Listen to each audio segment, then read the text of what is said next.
Welcome to the Purpose Focused Advisor, a podcast for financial planners, advisors, and RIAs looking to get the most out of yourself and your business. Join Rob Brown and Phil Calandra as they walk you through a journey that will allow you to take action in your business and your life so you can be the best that you can possibly be. Now here are your hosts, Rob and Phil.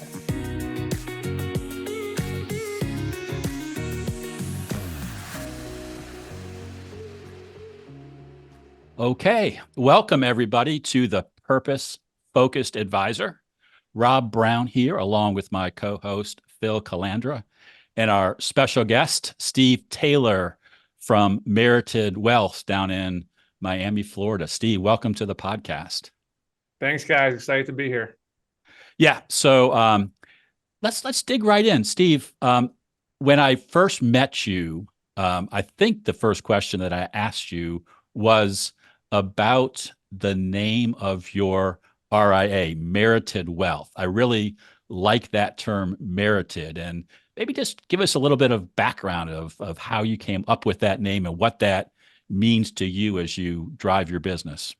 Yeah, so that's a great question. I'll start there. I'll go back even a little further, right, about naming the firm, because I have some stories, that came along with that. So as you know, Rob, I'm an attorney by trade, and in the attorney gig, all the attorneys usually put all their names all over the firms, right? There's no now I'm starting to actually see a little bit different, but when I came up through it, it was Taylor, Brown, and Calandra, right? And all the now some different ones are like your auto accident, they're getting into marketing. But so my name was always my name, and when I was working as an attorney.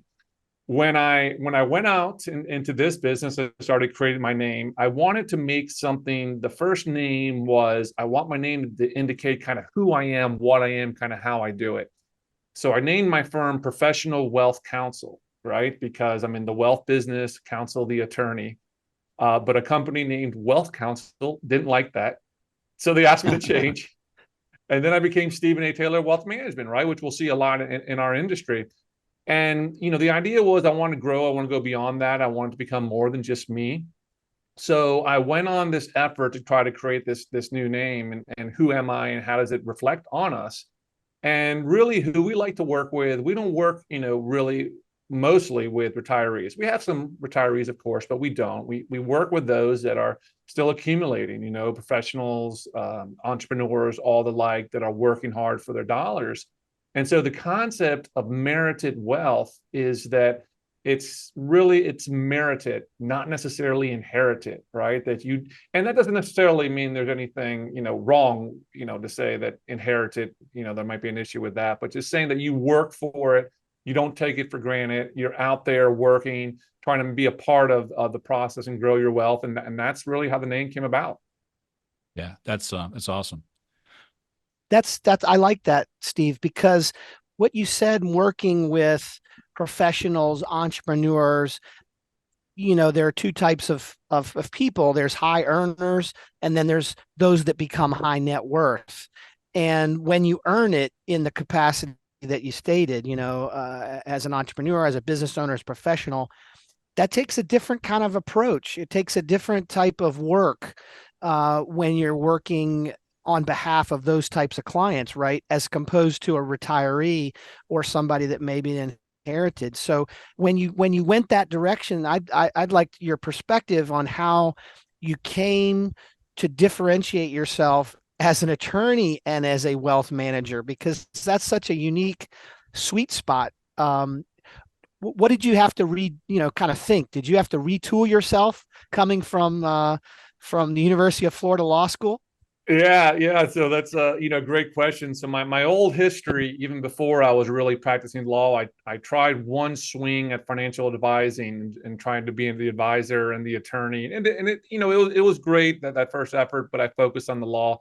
So as I shifted from the law into this more full time, I thought it would be it'd be somewhat easy, the transition, right? Because people have been coming to me for other legal matters for all these years. And I say, oh, this is great. This is just going to, pass on over, right? And they're going that trust is going to come over to this business. And Phil, I couldn't have been more wrong. When we're talking about, I was doing people's wills, trust, all these extremely important matters. But when you start talking about money, it's totally different, right? And a different relationship. So really my mindset as I was transitioning through it, because, the legal part of it is a big part of how we market. It's a lot of the advice that we give, and all the like. It's really, that leads us to our focus on the planning, right? We really show our value through the planning. And then when we're giving that advice, we're unique, right? We're CFPs, but we're also JDs, and Esquires. And so then we're giving that kind of unique, kind of all-encompassing advice for clients that they appreciate. So it was more so that, yes, I'm bringing the old knowledge, that I'm still giving that, but to couch it on the financial planning side, that was very different. And that was a big learning step for me to say, okay, they know, like, and trust you. But then to manage the funds, how do you bring that all together? Yeah. Yeah, that's great.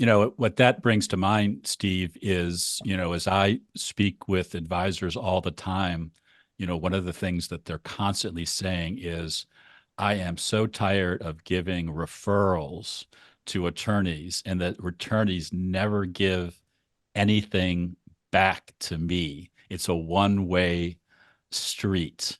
And you've kind of solved that in one way, although I'm sure no. No, or maybe not at all, but you still can see that from both sides. I don't know if there's any thoughts that you have around that advisor attorney relationship, and how to make it work better, so that if you do decide to strike up a partnership, that it works, as opposed to frustration on one side, and the other person perceiving that the other's making the money. Rob, you're in my head, man, because this is the stuff I've been working on. And I'll step back for a second. I just left a networking group that I was in, right? And they had tracked all the referrals that had been given the 1 year that I was there, right? And what I found was I gave 65 referrals to the group and I got back 4. And, it set me down this path like, hey, is there something wrong with me, or is there something wrong of how I'm doing that? Am I not asking? So I'm going to take this over to the question that you asked. And what I saw is that many times people look at certain professions and think, hey, that looks like a complementary profession. Thus, if I go talk to that person and show them how we complement, hey, they should be sending referrals over.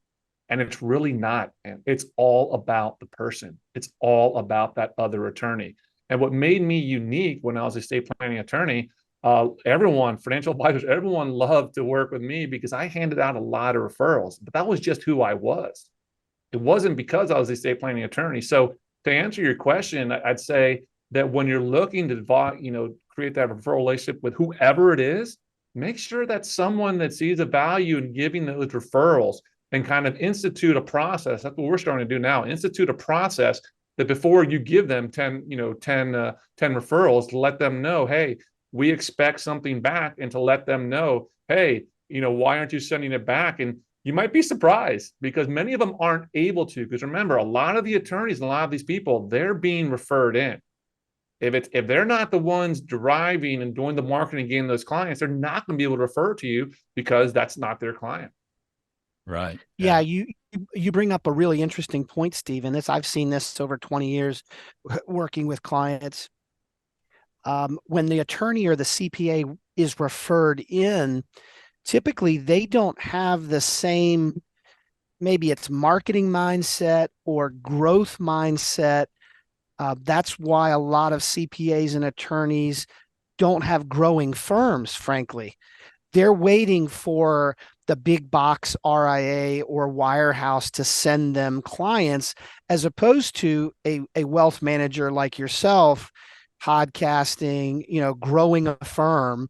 I looked at your ADV. I see your asset level. You're growing, man. You're making a difference in your community.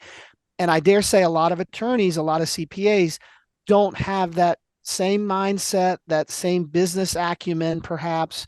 And that's why it seems to be lopsided. And that's a fact of doing of business, I think. But I think you nailed it. Yeah. So it's really,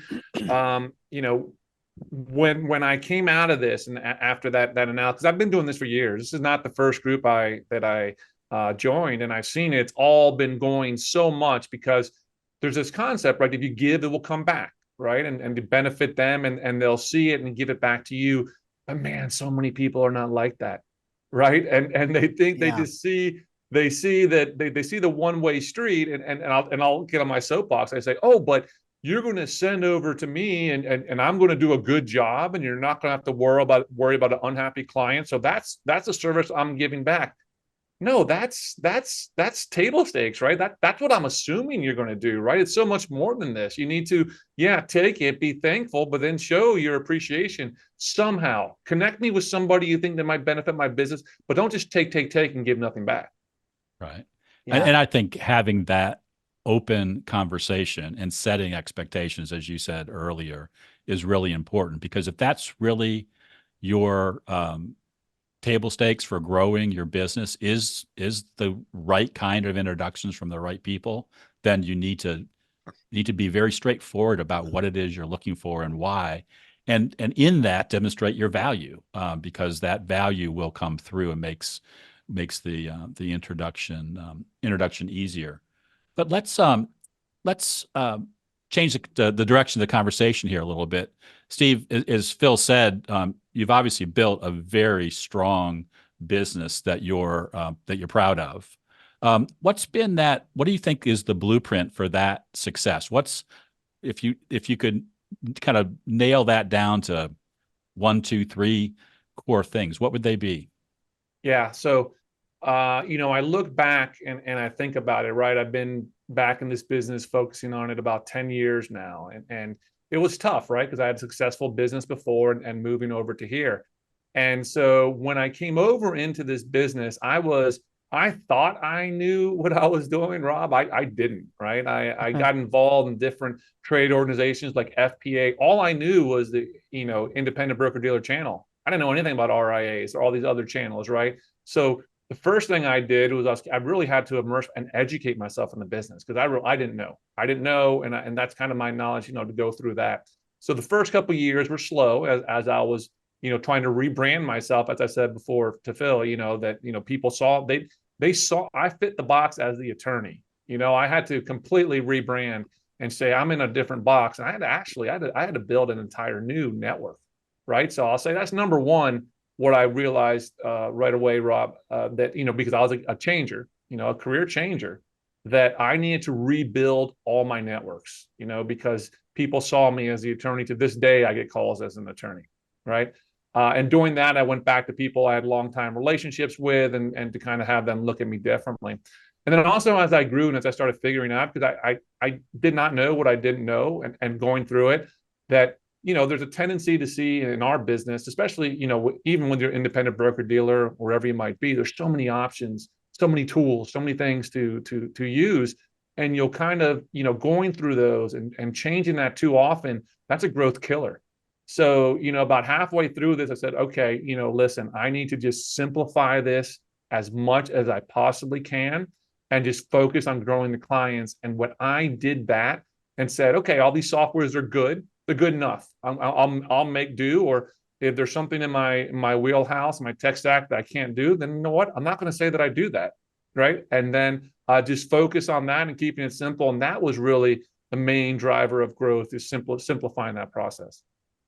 Yeah, that's a great point, because I can't tell you how often I talk with an advisor who's just convinced that changing from financial planning software number one to financial planning software number two is going to revolutionize their business. And then they make that change and it's harder than they thought. And then they turn around and say, okay, now it's time to go from CRM number one to CRM number two. It's like, no, you're just making excuses for not focusing on what you really need to be doing, which is serving your clients and your future clients.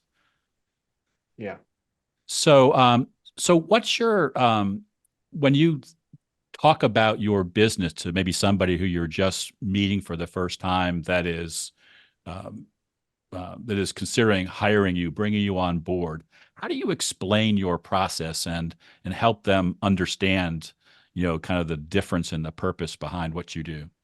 Yeah, it's all that's always evolving, right? I think even when you create a process, I was lucky. I had some good business consultants early on, just like you, Rob. They helped me define those things. That's always evolving, right? To go through that. So really, what I try to do is, they ask you, what do you do? We do financial planning and investment management. I always say the financial planning first. And then I kind of walk them through our process is called the game plan. I call it, I'm a sports nut. I heard, Phil, unfortunately, went to, University of Tennessee, and those people, we tolerate them. But anyway, you go through that and make it what you want it to be. So my game plan talks about, like, I'm a coach at nature and at that. And really what I've learned is to slow it down and explain to them, hey, listen, this is our game plan. This is what we look at. This is how we deliver it. Once again, we simplify it. It's a 3 to 4 page executive summary, right? We have all the supporting stuff and e-money behind it, but we simplify that. And what I've seen time and time again, right? Even someone that seems like they're good to go, if I don't slow it down and put them through our process and show our value, right? Show the financial and the legal side, and then and kind of them to get a sense of us and us them. If I don't do that, really, you don't know. You're lowering your chances of closing them, but also that if you do close them, you brought them in the wrong way, right? So they're going to stick out. And so that's what we focus on, like that, bringing in people the right way. Got it. That makes perfect I sense. love that. I love that. And what you said, simplifying your game plan, your process, because we see so many advisors, we coach a number of them that don't have a refined process. It's almost as if they wing it on every opportunity. And that's really unfortunate, because if you have a simplified process, I think that one thing probably differentiates you, Steve, in your marketplace than probably anything else. And the fact that you've named it, the game plan process, we believe strongly in that. And when we're coaching clients, but I think too, the reason I say this is Wall Street in general, the financial services industry, has for some reason tried to make it so complex, and they've made it difficult. We wonder why financial literacy is so dismal and so low. And it's because there aren't more advisors like Steve Taylor out there. I don't want to say dumbing it down, because none of us are dumb, but You're exactly true. Simplify it to a point where your entrepreneur, your business owner, they're brilliant in their brilliance, but they may not have that same brilliance in the financial planning process. And all they're really looking for is financial freedom, independence, and peace of mind. But somehow Wall Street has made it so damn complex, it's no wonder nobody wants to meet with a financial advisor. Yeah, Phil. I mean, we adopt Occam's razor, right? Over here, the simplest answers is typically the correct answer. I've been a professional advisor, right? Attorney, financial advisor for over 2 decades. And I will tell you, I don't care how successful the person is that's walking through your door. They will always benefit more by keeping it simple, go back to the basics, and getting them focused on those ideas. You don't need to come with this fancy, great creative idea, because you know what? Those ideas get messed up and they don't get implemented, right? Agreed. And that's the key. And to go back is, one thing that came to mind when you were talking, a lot of advisors to kind of demonstrate not only their process, but so many people are saying, like, well, if I choose a niche, right, or I market a niche, all these other people are not going to come to me. That's not how it works. Right. It simply doesn't work that way. You're defining what you're best at. And if you get referred in, people are, they're going to say, hey, listen, Phil, Rob told me that I could trust you. And so they're going to work with you, right? And you don't need to worry about trying to meet them wherever they are, but be very focused, say what you're best at, and you hopefully to attract those people. And that's because that's the practice you want. Yeah. Yeah. Agreed. I think that's right on. I use 3 words all the time when I think about this: memorable, repeatable, and referrable. If your process is simplified and it is repeatable, you don't have to remember what you told client A versus what you told client B, because your process was repeating over and over again, which makes it memorable to that client that you're talking to, because they can describe that Steve has this great game plan. It's simple, it's concise, it's on 3 or 4 pages. And I can just, that's part of the reason that I can trust him. And then ultimately that also becomes referable, because when somebody asks them, who do you work with and why, they can tell them. And I think that's part of the power of what you're describing, I think, with your simple, consistent game plan.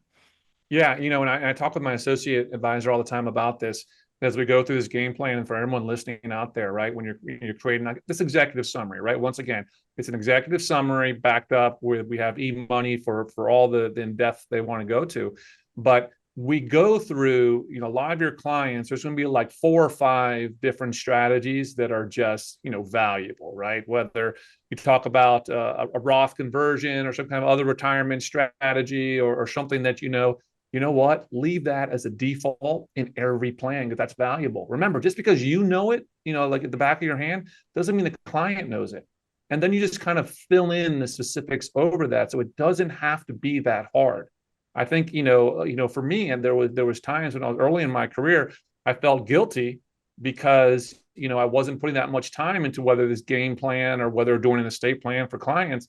But it's really, no, I have all this knowledge. I've spent all these years. It comes easy to me. It's valuable to them. So I just need to tell them about it, right? So leave that in there. And then it doesn't have to be rocket science every time. Yeah, right on. I think So that's perfect. So believe it or not, we are coming towards the end of our conversation. It's been a great conversation. It's moved quickly. So a couple of more questions to throw at you, Steve. If you could leave one piece of advice for our audience, for successful, mostly our audience is successful advisors who are trying to next level. They're trying to get to that next level of success, find a little bit more purpose behind what they do. Is there any advice that you would leave for the audience? Wow. I mean, I'm in the middle of this, man. I am deep at that level, right? There's a pivot point. I think we all watch these Kitsis reports and those, those levels you get to, he's freaking spot on, right? The challenges that you're seeing and stuff like that. So I think the level, the advice that what I'm going through right now, the advice that I would give is, number one, really it's focusing on all the people in your firm around you, right? Because I think with the right people, anything's possible. The wrong people, nothing's possible, really. So get those, right people, and really, for the purpose and everything. If there's aspects of your business you don't want to do anymore, don't do them. And if you can't pass them on to somebody else in your firm, and you critically have to do it, I don't know, maybe outsource it. But I'm not about doing things I don't want to do anymore. I'm past that.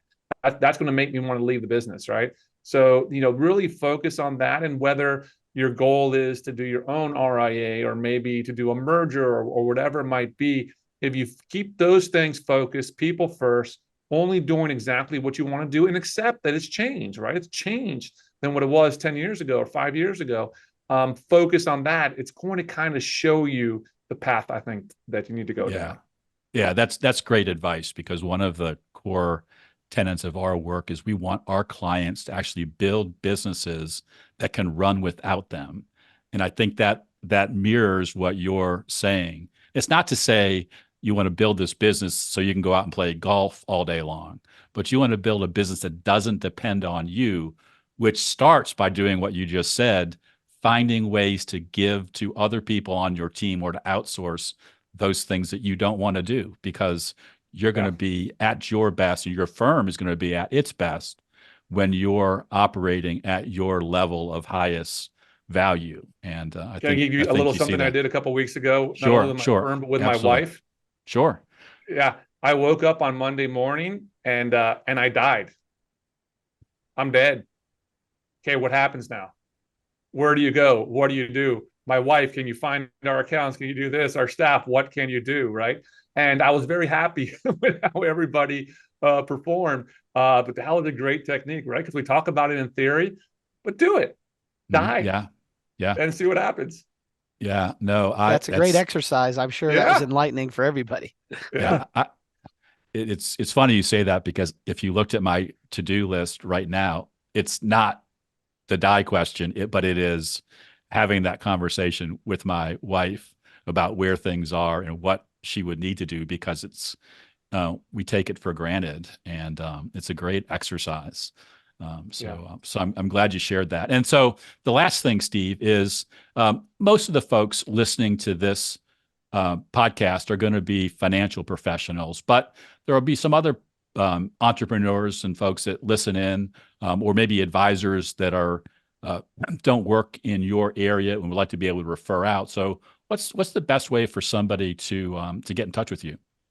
Yeah, no, I really appreciate it. Probably for someone just meeting me, I think a good way is to reach out on LinkedIn, reach out a connection, right? Then follow up and say how they met me, so strike up a conversation. I love having those conversations all the time.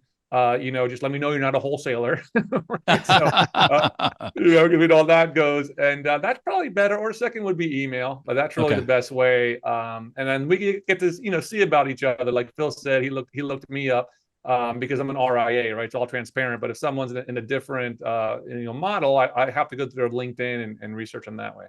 Sure. And just to full disclosure, that's how we met. We met through LinkedIn and got a chance to talk, and that's how we decided it would be great to have you on our podcast. So, Phil, I don't know if you have any last thoughts or questions before we land the plane. No, I was just going to tell Steve I just followed you on LinkedIn. So, no, I've enjoyed this, because I think what you're talking about is so important for really advisors on all different planes of their journey, right? We all kind of come through different stages of our practice, either as a younger Steve or a younger Phil when we were just starting out. And you shared some items and some insight on how the business shifted. And then I loved what you said about keeping it simple, and really, when you keep it simple, you can be client focused. And now that we're connected on LinkedIn, I'm excited to see how you grow and how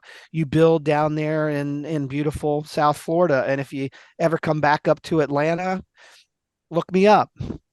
I'm there all the time, man. My our little baby cousin is a star on the Atlanta United. Oh, come on up. Come on Yeah. up. I'd love to have coffee or lunch. Absolutely. All right. Well, I think that is a perfect example of the importance of making connections, which is kind of where we started the show, as we talked about referrals and introductions. Steve, it has been an absolute pleasure to have you on the show. It's so nice to meet someone who is so genuine about your business, willing to share your success, admit some of the challenges you ran into along the way, but be very humble about that success. It's a real admirable quality. So we're really happy to have you on the Purpose Focused Advisor. And Same with to you that, guys, really appreciate it. you're welcome. And with that, we will call it a show. And as always, we're rooting for your success. Take care, everybody. Thanks for joining us for this episode of the Purpose Focused Advisor. If you want to learn more, head over to our website, truestfancoaching.com. There you'll learn all about becoming a purpose-focused advisor. You'll also find today's show notes and links to the other gifts and resources we talked about during the episode. Again, thanks for listening, and remember, we're rooting for your success.